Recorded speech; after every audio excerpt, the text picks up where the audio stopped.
விவசாயத்துக்கு தேவையான அரிவாள், கோடாரி, பாறை உள்ளிட்ட இரும்பு பொருட்களை தமிழகத்தை சேர்ந்தவங்க தான் தயார் செஞ்சுட்டு வந்தாங்க. ஆனா இப்போ இந்த பட்டறைகள்ல எல்லாத்துலயுமே வெளி மாநிலத்தை சேர்ந்தவங்க தான் வேலை செஞ்சுட்டு வராங்களாம்.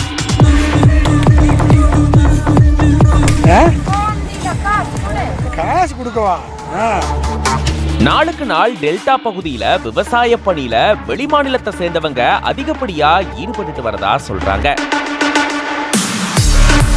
குறிப்பா வட மாநிலத்தை சேர்ந்தவங்க நிறைய பேர் விவசாய பணிகள்ல ஈடுபட்டு வரதாகவும், மேலும் விவசாய பணிகளுக்கு தேவைப்படக்கூடிய இரும்பு பொருட்களை தயார் செஞ்சுட்டு வரதாகவும் சொல்லப்படுது. வாங்க இதை பத்தி விரிவா இந்த வீடியோல பார்க்கலாம். தமிழகத்தை பொறுத்த வரைக்கும் இன்னைக்கு பல்வேறு கூலி தொழில்ல வெளிமாநிலத்தை சேர்ந்தவங்க தான் ஈடுபட்டு வராங்க. குறிப்பா கட்டட தொழில்ல அதிகப்படியான வெளிமாநிலத்தவர்கள் ஈடுபட்டு வந்த சூழல தான் இப்போ விவசாய பணிகளுமே, அதுவும் குறிப்பா டெல்டா பகுதிகளில் அதிகப்படியான வெளிமாநிலத்தவர்கள் ஈடுபட்டு வரதா சொல்லப்படுது. அதுவும் வட மாநிலத்தை சேர்ந்த நிறைய பேர் விவசாய பணிகள்ல ஈடுபட்டு வரதா கூறப்படுது. இந்த சூழல தான் தஞ்சாவூர் பகுதியில வயல்வெளிகளை ஒட்டி இருக்கக்கூடிய இடத்துல மத்திய பிரதேசத்திலிருந்து வந்த சிலர் இரும்பு பொருட்களை தயார் செஞ்சு விற்பனை செஞ்சுட்டு வராங்களாம். குறைந்த விலையில இவங்க இந்த பொருட்களை விற்பனை செஞ்சுட்டு வரதுனால தமிழக விவசாயிகளுமே இவங்க கிட்ட இருந்தே இந்த மாதிரியான பொருட்களை வாங்கிட்டு போறதா சொல்றாங்க. எல்லா வகையான கூலி தொழிலுமே வெளிமாநிலத்தவங்க இப்போ அதிகப்படியா தமிழகத்துல ஈடுபட்டு வரதா சொல்லப்படுது. இது பத்தின உங்களோட கருத்துக்களை கமெண்ட்ஸ்ல சொல்லுங்க.